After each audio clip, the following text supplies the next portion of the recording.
good morning, everybody. This is Carrie Getz with Strategicom and another edition of our podcast talking about the data center industry and jobs in the data center industry. And today we have a little bit different perspective from Terry Simpkin, who's done a lot of work on the differences between men and women in the industry and the imposter syndrome. And Terry, I'm going to let you introduce yourself. Oh, sure. Good morning. This is Terry Simpkin, and I'm an academic, a researcher, someone who's been working in DC space for about the last 6 or 7 years, having worked previously with CNET Training and Anglia Ruskin University on their Masters in Data Center Leadership and Management program. So tell us a little bit about the Masters in Data Center Leadership program. It was the first, and it still is the only master's level program on business management in the data center sector. It was the brainchild of Andrew Stevens, who's the MD of CNET, and he came to Anglia Ruskin, where I was working, and said, we need a capstone course for people who are coming through the technical space into leadership positions to be able to bridge the technical and the general business operations of data centers, and always one for a challenge. I said, yeah, we could do that. And so we set about building from scratch, from the ground up, a program that was essentially an MBA, but with a data center flavor. So it took the contemporary challenges such as leadership and sustainability and gender issues and human resource management and finance, and it put it into a course which now we've had 2 graduations, and it basically, as I said, bridges the gap between technical and business management. So it provides those graduates who are coming out now with the capacity to understand not only the technical aspects of running a DC, but also the contemporary business issues as well. So it provides people with a really well-rounded contemporary view of not only the DC space, but the global business landscape as well. I think it's important to note, too, that it's not just a UK class. No, it's global. It's run on a distance learning platform. So when I was with CNET, we had students from Australia, from America, from the UK, of course, from the Middle East. And of course, a lot of the learners who were on that program were traveling. So they would pick up their lessons, their materials from wherever they were in the world. So this week they might be in Saudi, and next week they might be in Sydney. And so they're able to continue their learning uninterrupted because it's accessible at any time. Yeah, I certainly understand the road warrior piece. Yeah. We've had lots. As do you. Yeah, lots of stories from our learners who you never exactly know what time zone they're going to be in at any given time. So the tutorials are run at a specific time for a synchronous delivery, but they're always available for asynchronous access as well. So we might be talking to a bunch of people who last week were in the US, and this week we'll be talking to them from somewhere else in a completely different time zone. So it's a very particular program with some very specific challenges, but it's fascinating. That the whole sector is so exciting and so fast moving that it makes for a really good, interesting course, which of course needs to shift every time it's delivered. You can't just write a course and in this space and expect it's going to be relevant next year. And that's different to most of the programs that you'll find in higher ed. Usually you'll write them and at least you can sit on them for a couple of years without having too much change. But in this one, it's a completely moving feast. It's great. Yeah, we've got another podcast actually that is about to come out talking about some of the certifications and the fill that, the need that certifications fill because the industry changes so fast. Yeah. It's just impossible to keep up if you get a college curriculum that's, 10 years old or based on older knowledge. And I think it's also important, that people understand you don't have to be a coder to be in this industry. So that really brings about, kind of a depth and breadth. Yeah, it's a real blessing and a curse, really, because it's a blessing in that it's so diverse and that it takes a vast diversity of different skills and capabilities to make up the digital infrastructure sector. But for higher ed, that's a real challenge, because not only are you dealing with a massive breadth of skills and capabilities and disciplines, but the change in those disciplines over the course of a 3 or 4 year program is really difficult. And of course, with the half-life of skills being reduced from, say, 30 years to 5, it means that by the time someone has gone through, say, a 3 or 4 year program, by the time they actually exit that program, some of their skills are already going to be irrelevant. So it's really a challenging time for the sector to be engaging with training and vocational as well as higher education institutions, because they're just not geared up for it. And that's one of the challenges that we find in this sector, that to tell a higher ed provider that they have to keep shifting their course pretty much every time they run it, that makes for something that is quite different to what they're used to. Sure. And I mean, even from employer to employer, the skills that you learn at one might be completely different at another, which is, I think, part of the reason that some of the employers now have gone to, shifting from you have to have a degree to you have to have certain skills, because they know that they're going to have to build on those skills. And even if you have a degree, they're still going to have to teach you new skills anyway. That's exactly right. And, I've been working in the workforce planning space for many, many years in other industries. And the one thing that frustrates a lot of people in this sector is that, why can't we just give educators a wish list of what we actually want? Sadly, the industry doesn't know exactly what it wants because it is so diverse. And as you say, different employers have a completely different lexicon around what skills and capabilities that they need, not only from job to job, but from employer to employer. So I know that a number of bodies, including some research that I've done myself, have been frustrated by the fact that it is so diverse and the language is different and the skills are different and the occupational names are different.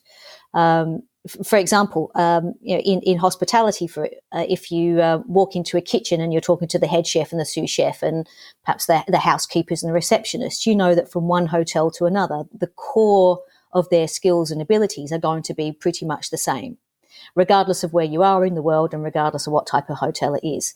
There's different levels of mastery and slightly different types of specific capabilities that come with that. But overall, it's pretty much the same. And that's not the case in the DC space, and that's what makes it, it challenging. And a number of people have tried to put together a competency framework, which tries to align one job role to another job role in, say, another jurisdiction or another employer, and there's just very little correlation. That's again what makes the skills shortage and the talent challenges that the sector is experiencing so much more difficult to navigate. So let's talk a little bit about some of the research you've done. One of the sort of topics of the day, I guess, is bringing diversity into the equation. And we know that this is really critical, not just for different thought processes and being able to have different solutions to problems, but as we move forward with artificial intelligence, it's been proven that AI carries the same bias forward of the programmer. So if we don't have diversity of thought in AI, we're all kind of doomed here. So tell me a little bit about your research and some of the great points that we can bring forward and things that we can do to help women get more involved in this industry, because, women and minorities and just that entire diversity is missing in this industry. Yeah.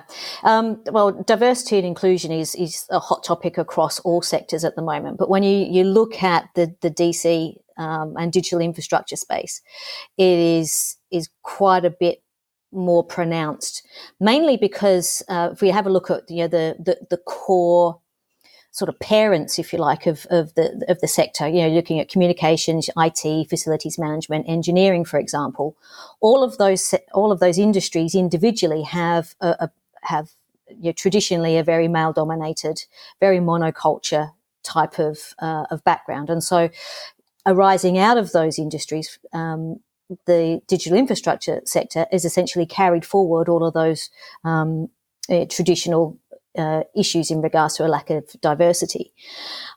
Generally speaking, depending on which discipline you're looking at, but around 6% of the STEM workforce, give or take, is are females. So across the board, it's a real problem. Some of the work that's been done by Uptime, for example, suggests that less than 5% of respondents to a survey that they did suggested that they had more than 50% women in their workforces, and 25% of them suggested that they had no women at all among build, design, or operation staff. So the DC spaces, or the digital infrastructure space, has got a long way to go in opening up its culture and its structures to a more diverse workforce. And of course, as you mentioned, it's not just about gender, it's about social class, it's about neurodiversity, it's about different levels of interest across the board, race as well. And so the work that I've been doing is really went back to, well, why is it so difficult? People often say, well, why didn't you just go out there and hire some women, or hire some people from a lower or different socioeconomic background? But those people just aren't there. They were never trained.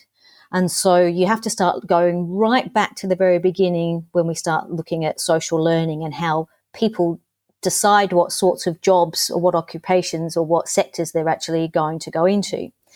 Now, it surprises some people when I tell them that we start to make decisions about our future, our aspirational occupations before you even hit school. And the reason that is the case is because when kids decide that they're actually going to have to, grow up and become something other than, Batman or a mushroom or a fairy or something, that they're actually going to have to do a job, they start looking around them to see what sort of jobs the people that they're closest to are doing.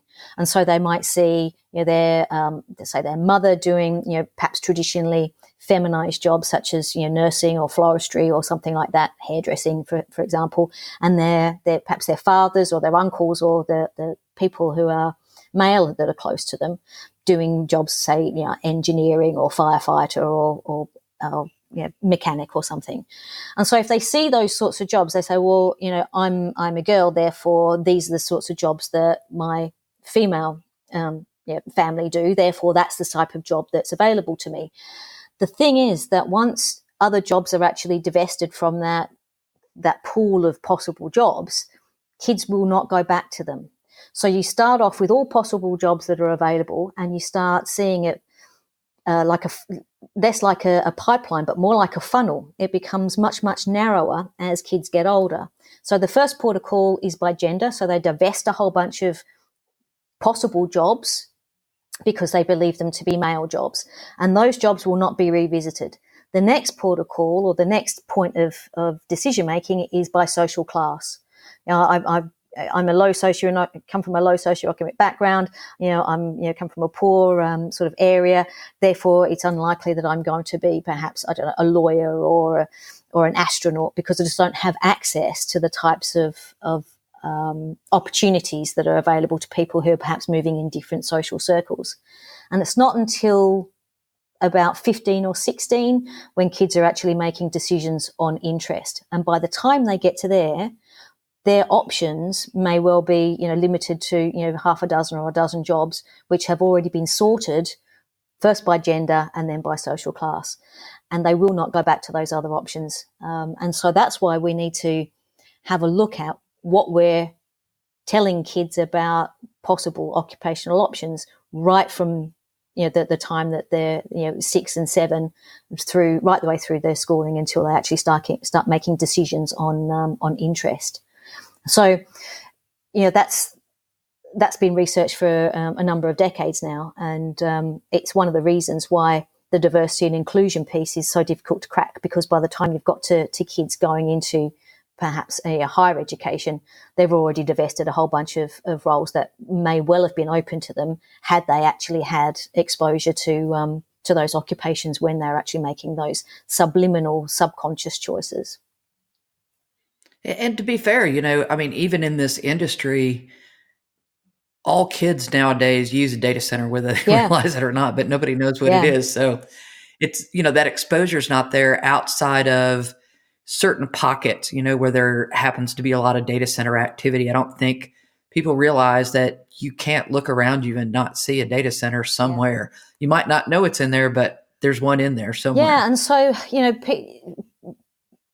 this type of, this theory of decision, occupational decision making is tough for all industries, because once you've lost kids, you've lost them. It's very difficult to then come back at 16, 17, 18 and say, oh, look, come and work in a DC, or come and be an engineer, or come and be an astronaut or whatever, because they've already divested those options. But it's doubly difficult, as you say, for the digital infrastructure sector, because it's so invisible. And for many years, it was dark. Nobody talked about it. It was I talk about it when I'm telling people sort of some of the work that I do, and they look at me blankly when I talk to them about data centers or digital infrastructure. And you sort of have to dumb it down to the point where you say, well, it's where the internet lives, and they go, oh yeah, okay, it's it's got something to do with the cloud. But as you say, they've got no concept of how broad, how interesting, how lucrative the sector can be, but also how significant it is to our everyday way of life. And as you say, if we didn't have it, everybody would know about it. If it right. if it goes down, our way of life is completely disrupted. So there are a number of different issues that are conflating in this sector, which other sectors don't necessarily have. It's been dark for a long time, so very few people know about it. And very few people understand, what occupations are available. Two, it's as I said, born out of a range of sectors which have their own issues in diversity and inclusion, and but they're ahead of the curve, and that many of them have been working for decades to resolve that, and are still facing difficulty. So even if we started today on a really concerted effort to broaden out the traditional, to move away from a traditional labour force to a more inclusive and diverse one, we're still going to be a couple of decades away from really gaining, a good deal of traction on that, because we're competing with, construction, other science and technology occupations, as well as other, skill shortages in retail and health and manufacturing, for example. So, and there is a skill shortage across the board, and I think. Yeah. And so, people that are competing for, a more diverse population that may or may not be skilled in what they want to do. I know that some companies have gone really sort of above and beyond to reach out to other sectors to poach talent out of those sectors to bring them into the data center industry. But I think something else that's probably worth talking about, and I know you've done a good bit of work on this, is the imposter syndrome and just the rate of attrition for women in this industry. It's like the last study I read, it's 67% for women in this industry, which is horrible. It's probably a bit worse than that. The work that I've been researching this for about 4 years now. So I've got a data set of about 1,000 women from all over the world, not just in data centers. And tellingly, it started out being a piece of work that was specifically focused on women in DCs. I couldn't find enough women to actually base the study on in the DC space that I could access to get them to do the diagnostic and to talk to. So I expanded it out to women in STEM, and so the raw data came back suggesting that the imposter phenomenon, as it was first known, it's sort of become a bit of a syndrome. It's actually not a syndrome. It's more of a suite of experiences, but it's colloquially known as a syndrome. It exists on a continuum, so it's not something that you have or you don't. It's something that you might experience rarely.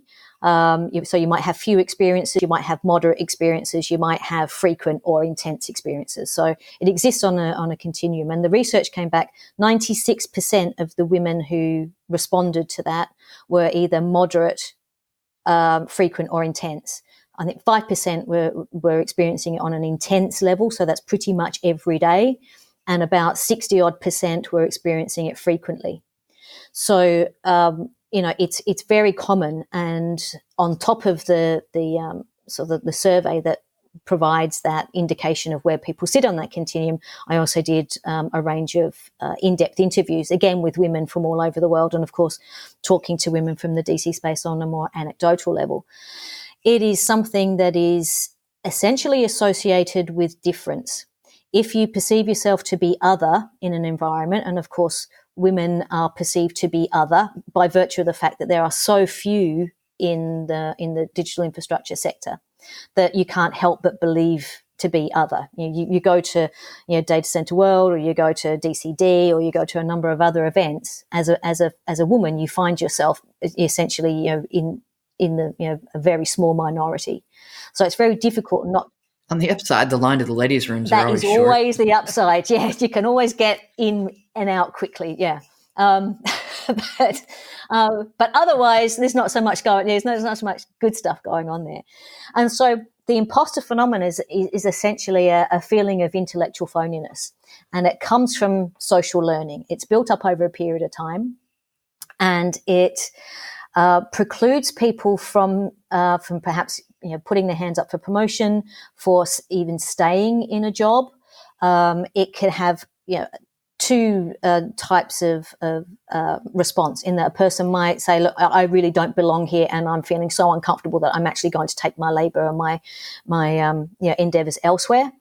Or a person will sit perhaps in a middle job, knowing that they've got the capacity and the confidence to do, say, more senior or more challenging, more interesting jobs, but they have a fear that once they actually get into those roles, they're going to be found out to be not as qualified, not as skilled and as capable as everybody believes them to be. Now, it's important to suggest that we're talking about people who absolutely have the skills, capabilities and wherewithal to do these. It's just an internal sense of intellectual phoniness, that despite evidence to the contrary, they still believe themselves to be unable to take on, say, those roles, or to be surrounded in an environment where perhaps they are perceived as other. Well, and I think culturally too, women, we're not really raised to toot our own horns and, to speak up for ourselves, where I think men really are more often than not kind of, raised in that environment. There's a lot of research that underpins this idea of the gender double bind, which suggests that women in organisations, or indeed in general, shouldn't be blowing their own horns, because to be competent, to be seen as really competent, it takes the edge off the likability of individuals. So you've got a choice as a woman. You can either be liked and be seen, and not necessarily be seen as competent, or you can be competent and be seen as a bit of a someone who's less than likable person. I was going to moderate my language there. Yeah, so when you get to positions of leadership in particular, so you're getting to middle to senior levels in organisations, you become much more scrutinised. There is quite a lot of visibility that is placed upon individuals in those sorts of roles, and the imposter phenomenon is sort of underpinned by this idea of that I want to be the best, I want to be seen to be the best, but I don't want the visibility that comes with it, because if I'm visible, then everybody will know that I actually shouldn't really be here. It is a construct that is riddled with paradox. So you've got people who are very, very highly competent and believe themselves to not to be. They want to be the best, and they know that they can be the best, but they don't want to be visible with it. But of course, being very successful brings good feedback, and people are lauded when they get to a position where they're very, very good at what they do, and it makes them more puts them in a position of more scrutiny. So it's a real double-edged sword. And of course, coming back to that gender double bind, that to be seen to be capable means that you're not likable. So you have to choose whether you're going to be likable or capable. And as you say, research has found time and time again that men don't necessarily have that same type of that same sort of judgment placed upon them. They can be very capable, very strong, very stable, very out there, very perhaps even aggressive, whereas all the same sorts of qualities applied to a woman makes them very unlikable. Yeah, there's a name for that. Yeah. So, moving forward, I think that it's really important for companies that are trying to build this diversity bracket. I think nowadays, there's a lot of companies that talk about it, but it's more lip service than an actual methodology or, outreach to fix that. What advice would you give companies that really want to make an impact Yeah, in this area? the first and foremost is understanding that diversity is not inclusion. As you say, a lot of organizations have gone out and thought, okay, well, we'll just hire a bunch of people who are not like the people that we already have, that we might, hire a bunch of women, or we might, actively encourage people from non-traditional backgrounds, or who are neurodiverse, who perhaps come from a different racial background. And then don't actually change the systems and the processes and the culture inside the organization. So what they're essentially doing is asking people to join a culture which is, might be fairly monocultural, and fairly, embedded in that culture, and asking those people to then fit in with that culture, which of course some people will, because they might suit them. Other people go, you know what, this culture doesn't suit me at all, and then they ping out again. So you get a revolving door of recruitment and selection. So what's been missed is they've got the diversity thing. Yes, we understand that we need to have a diverse range of ideas, ways of thinking, life experiences, but their systems and their processes, from recruitment and selection to succession planning to talent management to work-life balance, for example, none of that is necessarily scrutinized to fit a more inclusive working population. And that's often where organizations fall down. The thing is that a lot of the traditional structures are built for a previous industrial age. We need to deconstruct our structures anyway and rebuild them in a form that actually suits a much more fast way of managing change and innovation, supporting people in terms of providing different skills and capabilities, because the technology is shifting, the ways of working is shifting. Just with generational change, people are wanting something different out of work. So we need to deconstruct those structures anyway. And rebuild them in a way that is much more inclusive for not just women, but for a more diverse workforce, be it generational change, be it different life experiences, be it neurodiversity or whatever. And that's fundamentally where the sticking point is that people will, or organizations might tweak at the edges, but they're not necessarily really looking at their systems, processes and practices that supports culture in a wholesale manner, because it's hard. I mean, let's not paint a rosy picture of this. This is organizational change to the nth degree. But organizations who are, well, and to be fair, a lot of people in the organizations are trained that's exactly right, and they're way. trained in a way that existed and was perfectly reasonable for an industrial age that has now ceased to be. If you look at a lot of the MBA structures that have come out, anything that's pre 10 years ago is really not dealing with the landscape that we're dealing with now, which is why the courses that I've been involved with are so dynamic. They take the theory and they kick it around. So a lot of the organizations and the leadership that we're seeing in organizations is essentially coming from learning that it is no longer relevant. But we keep sort of rehashing it because it's what we know. And, to be fair, this stuff is hard and it is fast moving. So to keep up with it is really quite difficult, but it's not impossible. Well, and I think we've seen that time and time again with, some of the tech startups that try to do things very, very differently. And there's been a little bit of a slingshot effect with some of those, in that, okay, well, that difference didn't work, so now we have to step back and try a little something different. But, to your point, a lot of those university programs are sort of exactly the same. And even our hiring practices are exactly the same. And we've gotten to the point where we're very reliant on machines to decide if somebody passes through the next level of hiring, instead of somebody physically sitting down, looking through each application and, each resume and trying to figure out what this person can bring to the table. And then once that they're at the table, not telling them, you have to eat the sweet potatoes, even though you hate the sweet potatoes. And we hired you because you hate the sweet potatoes, right? Sweet potatoes. That's exactly right. Yeah. We want to have a diverse workforce, but you have to fit in with the way that we've always done it. And so coming back to one of your opening comments, AI is breeding that. If you put rubbish in, you will get rubbish out. And so if you get certain type of person creating these algorithms, that's exactly what will be perpetuated. And of course, machine learning can only learn from what's put into it at the very beginning. It can make it's not as nuanced as say somebody sitting down and actually having a good critical eye over these things. And you're right, recruitment and selection processes are very much still it's replicating what we used to have. Fred's left. Oh, we need to get another Fred.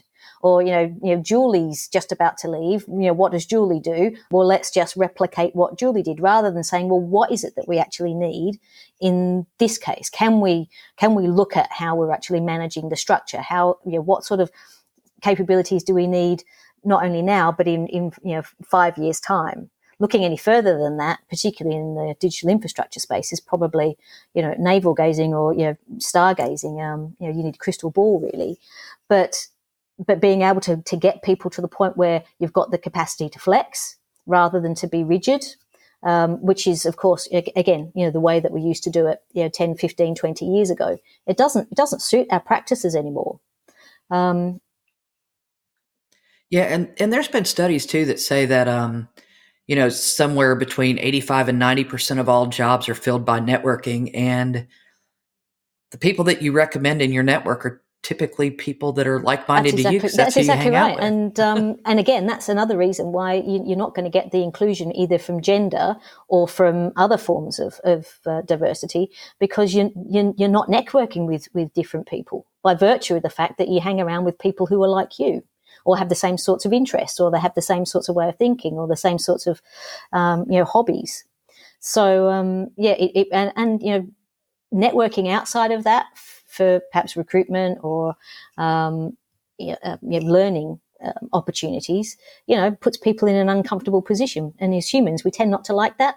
But if you want to have an inclusive workforce, if you want to be in an inclusive community, you have to get a bit uncomfortable, but you have to have the structures which support that and nurture that, rather than being too rigid and built for another age.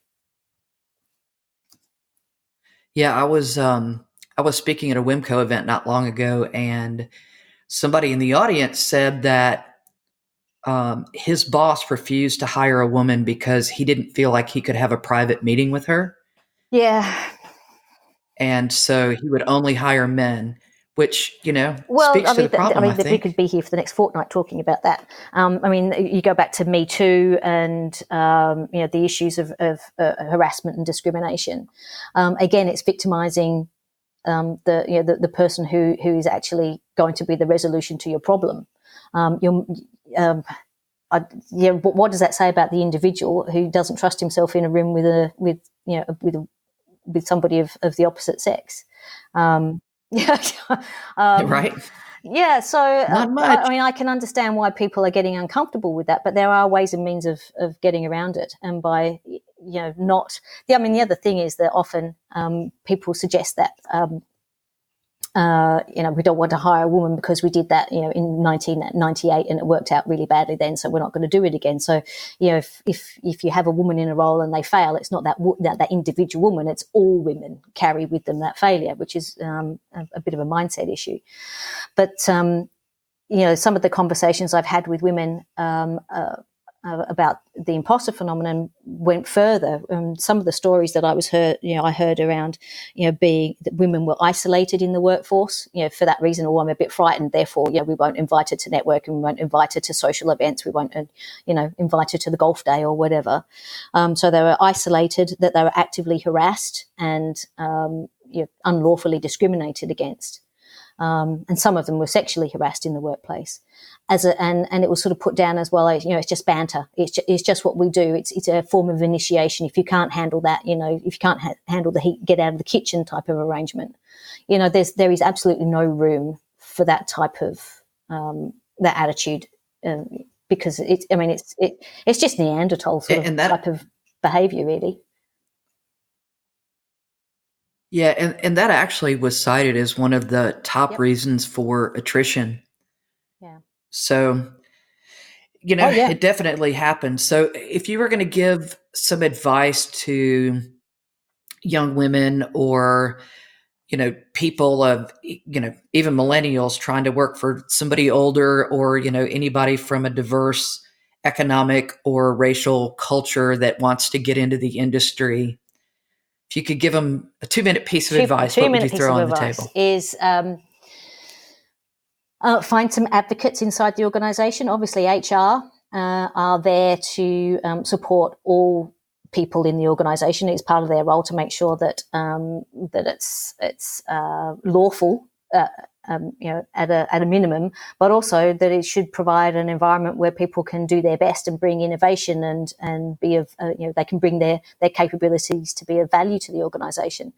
Be really clear about what you can bring to the table and where development might be required, but also if there is this continual sense of otherness, identify what could be done inside the existing structures of the organisation to bring that level of inclusion. You might have diversity in that people are different, but how could perhaps system structures, environments, behaviours and values perhaps be tweaked? We're not talking wholesale change here, but how they might be tweaked in order to accommodate reasonable adjustments to make sure that individual is given the best possible opportunity to bring their capabilities to the table.